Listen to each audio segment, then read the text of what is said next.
और मैं अपनी विचारधारा को साथ में भी रखूंगा, लेकिन हमारे साथ में मौजूद है क्रांति के सब लोग बहुजन समाज को जागरूक करने के लिए, चाहे शांति सभा से लेकर कोई भी कार्यक्रम शादी विवाह तक होता है, जीवन मरण से लेकर कोई भी कार्यक्रम होता है, तो ये लोग बढ़ चढ़कर हिस्सा लेते हैं, समाज में जगाने का निरंतर कार्य कर रहे हैं। तो मैं चाहता हूँ इसी बीच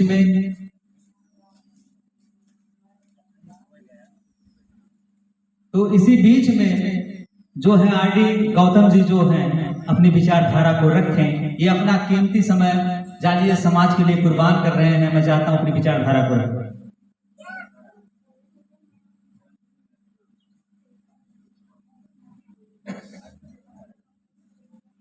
सर्वप्रथम करुणा के सागर तथागत भगवान गौतम बुद्ध।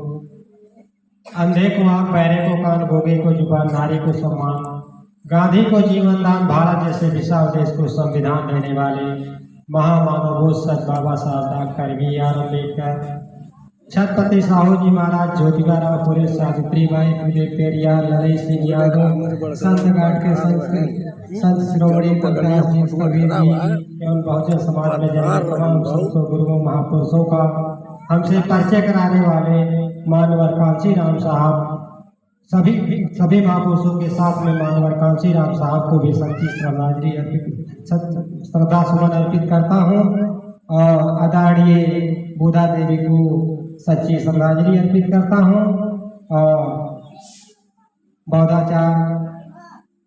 बौद्धाचार्य राजेंद्र प्रसाद लहरी जी, doctor AK Raj ji, doctor चमार साहब और हमारे कार्यक्रम में साथ दे रहे हैं सूरज राज को मैं का बहुत बहुत स्वागत, वंदन, अभिनंदन करता हूँ और शोक श्रद्धांजलि सभा में आए हुए सभी लोगों का बहुत बहुत साधुवाद।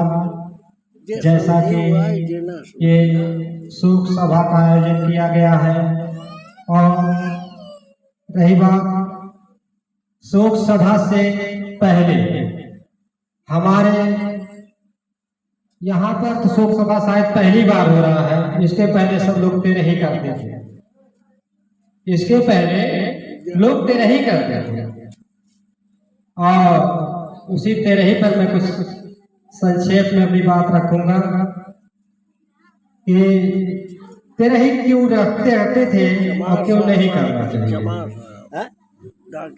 तो तेरही जब करते थे तो पहले इसकी शुरुआत कैसे होती थी, पहले इसकी जान लेते हैं।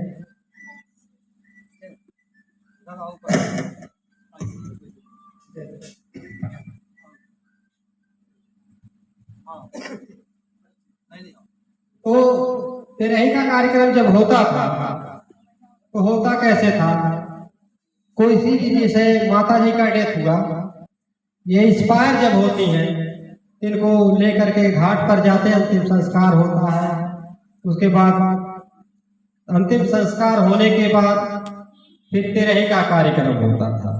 मैंने कहने मतलब इसके बाद बेकार वगैरह होता है, फिर तेरही का होता है। तो तेरही का कार्यक्रम जो होता था इस पे मैं चर्चा करूंगा। तेरही का कार्यक्रम क्यों किया जाता था, तेरही वहां पर गए, अंतिम संस्कार किए, घर तो कहने की ऐसा है कि औरत है तो 9वें दिने और आदमी है तो 10वें दिने शुद्ध कर गए। शुद्ध का मतलब क्या होता जानते हैं? शुद्ध का मतलब क्या होता है? कहा मतलब जे मना जे जलाए के आए भाई वह शुद्ध हो जाए, वह शुद्ध हो जाए, वो काम 9 दिन तक घर से बाहर रखिए, फिर 10वें दिन शुद्ध कह जाता। शुद्ध काहे कह जाता? अशुद्ध हो गए, मनई भूज के आहे, मनई भूज के आहे निकले नाते के शुद्ध कह जाए। शुद्ध कैसे कह जाए? सब जनी गांव का नात बात सब इकट्ठा हुई है और उसके बाद उनके बार और बनवाई के नहवा धोवाई के तब शुद्ध कही जाए। जब ये शुद्ध हो गई है तब ये मान गई है कि अब ये आज से शुद्ध है। लेकिन तबो ना मनते, तबो ना मनिए, कहीं ऐसा ना माना तो शुद्ध बहाया, कहें तब कैसे? कहें जब सबका खियावा पियावा अर्थात घूस दिया, सबका खियावा पियावा, जब खिया पिया सबका एकदम आत्मा बने उनका खिया पिया के खुश कह देगा, तब सबका घोषणा करे कि आज से तू शुद्ध हो गया, तब मान जाए तू शुद्ध है, नहीं तब तक तू अशुद्ध है। तो मैं जानना चाहता हूं कि घाट पर जब लेकर लोग जाते हैं और वहां पर जब जलाया जाता है तो कितने लोग जलाते हैं? कितने लोग जलाते हैं? आप तो गए घाट पर, कितने लोग जलाते हैं? ये कितने लोग इनके बातों से सहमत हो? इनकी बातों से कितने लोग सहमत हो कि एक लोग जलाते हैं? सब सहमत। लेकिन मैं इनकी बातों से सहमत नहीं हूं। अब आप लोग को तो बुरा लगा होगा कि सब जने कहा थे कि हम सहमत हैं या नहीं, सबसे ज्यादा समझदार है, लेकिन मैं इसको सिद्ध करके बताऊंगा कि अकेले नहीं जलाए, ऐसे नहीं मैं कहूंगा। अब मैं बताता हूं कि कितने लोग जलाते हैं। बजरहिया पाईपुर के जितने लोग मुर्दे के साथ में जाते हैं सभी जलाते हैं, चाहे वो नाथ हो, चाहे गांव के हो, चाहे दोस्त यार हो, चाहे भाई पटीदार हो, सभी लोग जलाते हैं। ठीक है। अब आप कहोगे कैसे? आप 5 लोग पहले जलाते हो, 5 लोग पहले भावर घूमते हो, 5 लोग भावर घूमते हो, और जो मुख होता है उनका बेटा या पति या जो भी हो वो आग को जलाता है। ये तो हुआ एक और कार्यक्रम। जब मुर्दा लगभग जल चुका होता है तब एक कार्यक्रम फिर किया जाता है जिसको पचगठिया बोला जाता है, और पचगठिया में उस मुर्दे के साथ में जितने लोग गए थे सभी लोग लकड़ी तोड़कर डालते, अर्थात सभी लोग जलाते। क्या मैं गलत बोल रहा हूं? जितने लोग गए थे सभी लोगों ने मुर्दे को जलाया, और सजा किसको आपने दिया? एक। ये क्यों? ये क्यों ऐसा किया गया है? गांव में जब चोरी होती है, गांव में जब चोरी होती है, 4-6 चोर जाते हैं चोरी करने के लिए, तो उसका जो मुखिया होता है और उसके साथ में जो अन्य लोग होते हैं जब पकड़े जाते हैं तो क्या सजा एक को मिलती है? एक को मिलती है? नहीं, सभी को मिलती है, क्योंकि उसके साथ में जो चोर का जो सहयोग किए हैं वो सब चोर कहलाएंगे, सबको सजा। तो मैं जानना चाहता हूं आप लोगों से कि जब जितने चोर का सहयोग करने वाले थे सजा सबको मिलनी चाहिए, तो मुर्दे के साथ में मुर्दे को जो जलाए हैं, जितने लोग उसमें लकड़ी तोड़कर जलाए हैं, तो मुर्दे को तो सभी ने जलाया है। अगर मुर्दे को सबने जलाया तो सजा तो सबको मिलनी चाहिए कि एक को मिलनी चाहिए? अगर सबने मुर्दे को जलाया तो एक व्यक्ति पर क्यों ये समाज दबाव बनाता है कि आप तरह कीजिए? अरे आप पूरे गांव को अगर खिलाते हो तो आप 10 घर खिलाओ, क्यों नहीं सब लोग खिलाते हैं? सब लोग घर के बाहर बैठो, क्योंकि सब लोग मुर्दा जला के आए। क्यों आप लोग घर में हर घुस करके खाते हो, उनको बाहर बैठाते हो? क्या गलती उनका परिवार उनसे बिछड़ा है, वो बेचारा दुखी है, वो परेशान है, उसके बाद ये समाज उसको जबरदस्ती और परेशान करता है। ये विडंबना है इस समाज का कि जो परेशान होता है उसको ये समाज और परेशान करता है, जो कि सरासर गलत। उनका परिवार बेचारे का, उनकी माता चली गई, वो बेचारा दुखी है, उनके सर का साया चला गया, उनका जिनके आंचल में वो पले थे वो आंचल उनसे बिछड़ गया, और उनके ऊपर आप एक बड़ा सामाजिक बोझ भी डाल रहे हो कि सभी लोग को खिलाओ। क्यों खिलाओ? क्यों ऐसा आप कर रहे हो? ये गलत है। अगर आप परंपरा, अगर इस चीज को आप मानते हो तो सरासर गलत है। अगर इस चीज को मानते हो कि नहीं करना चाहिए तो जितने लोग मुर्दे को जलाए हो सभी लोग को करना चाहिए, ना कि एक को करना चाहिए। तो इससे आज से आप सबक लीजिए, ये गलत चीज है, ऐसा कभी नहीं करना चाहिए। और मैं आत्मा पे थोड़ा सा बात करके अपनी बात पर पे विराम दूंगा, क्योंकि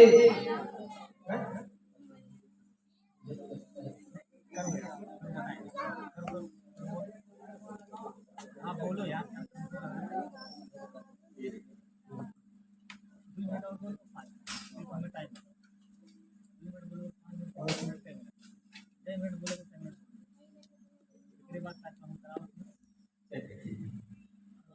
तो मैं थोड़ा सा आत्मा के ऊपर अपनी बात रखूंगा। ये तो हुआ शुद्ध पे कि लोग शुद्ध करते हैं, क्योंकि वो शुद्ध हो जाते हैं, उसके बाद शुद्ध करके खिला पिला करके तब उसको अंदर जाने का व्यवस्था किया जाता है। इस पे अब रही बात आत्मा की, ये किया क्यों जाता है? आत्मा के लिए, आत्मा के लिए।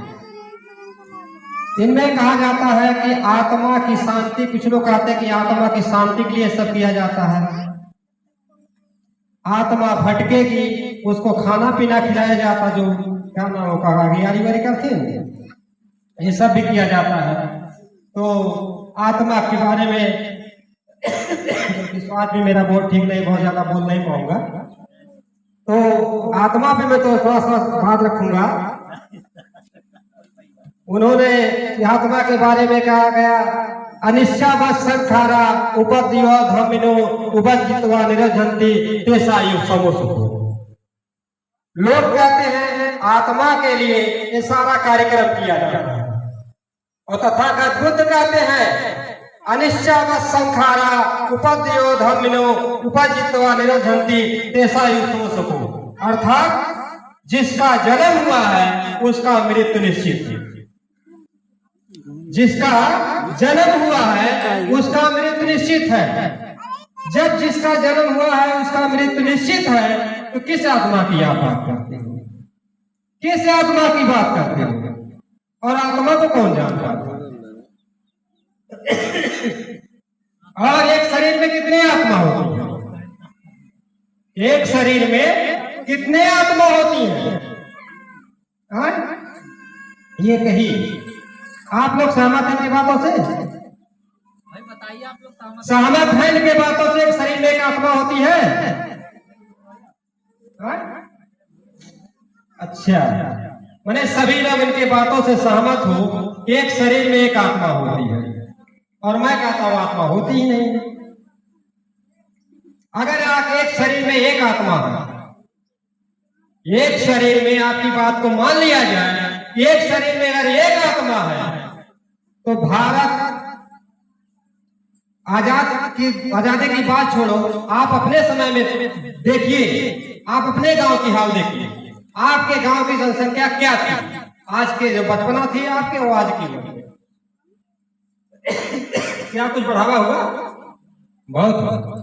और ये कार्यक्रम मुझे लगता है किसी गांव में ऐसा नहीं हो जहां पर जनसंख्या बढ़ी ना हो, कि है कोई? सभी गांव में जनसंख्या बढ़ रही है, सभी पूरे देश में जनसंख्या बढ़ रही है, पूरे विश्व में जनसंख्या बढ़ रही है। अगर पूरे विश्व में जनसंख्या बढ़ रही है, पूरे विश्व में अगर जनसंख्या बढ़ रही है और एक शरीर में एक ही आत्मा है, तो आत्मा कहां से ट्रांसफर हो रही है? एक शरीर में अगर एक आत्मा है और पूरे विश्व में जनसंख्या प्रतिदिन बढ़ रही है, तो आत्मा कहां से ट्रांसफर हो रही है? मानने वाली, सोचने वाली बात है। अगर एक ही शरीर में एक आदमी मरा देखा तो पता होना चाहिए। और कुछ तो ऐसे होते हैं जो भूत बन के टहलते हैं, ऐसा मानते हैं आप लोग? अरे बहुत लोग मानते, भैया आप ना मानो, लेकिन मानने वाले मानते हैं, कुछ लोग की आत्मा भटकती है तो जनसंख्या और कम हो जानी चाहिए।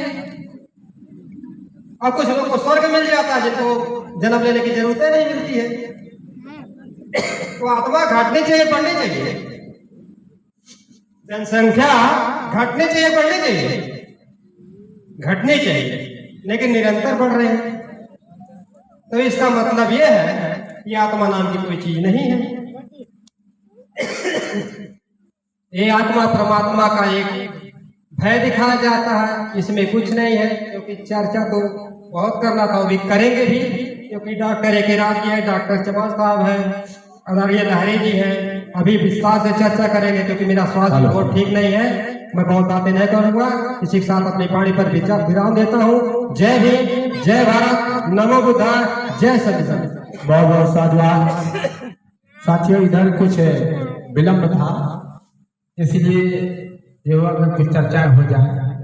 हम जो नियमतः प्रणाली है श्रद्धांजलि सभा का, शांति पाठ का, कि पहले भगवान बुद्ध बाबा साहब के सामने मोमबत्ती जलाई जाए, अगरबत्ती जलाई जाए, माता पिताजी को माला फूल समर्पित किया जाए, नमन किया जाए। उसके बाद परिवार के लोग जो है ये लोग करेंगे मोमबत्ती जलाना, अगरबत्ती जलाना, उसको पुष्पांजलि देना। परिवार के लोग कर ले, जो खास लोग हैं जो परिवार से संबंधित, जैसे बेटा, बेटी और बहन, बुआ, ये सब इस खून से संबंधित हैं।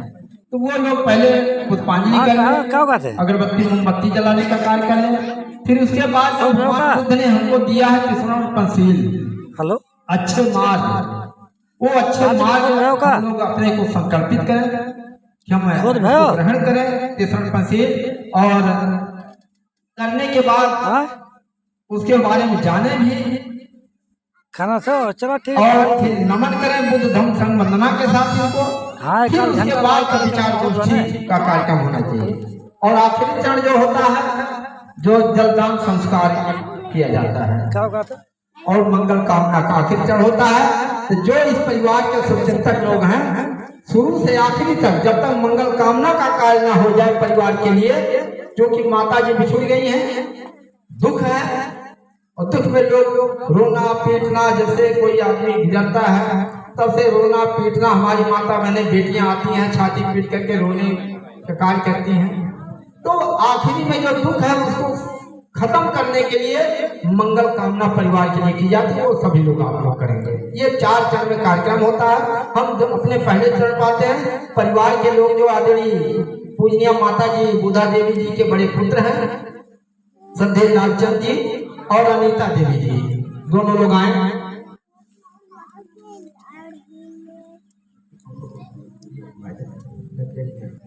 आप एक मोमबत्ती इसमें जलाइए भैया, हाँ एक जलाइए, और आप इसी मोमबत्ती में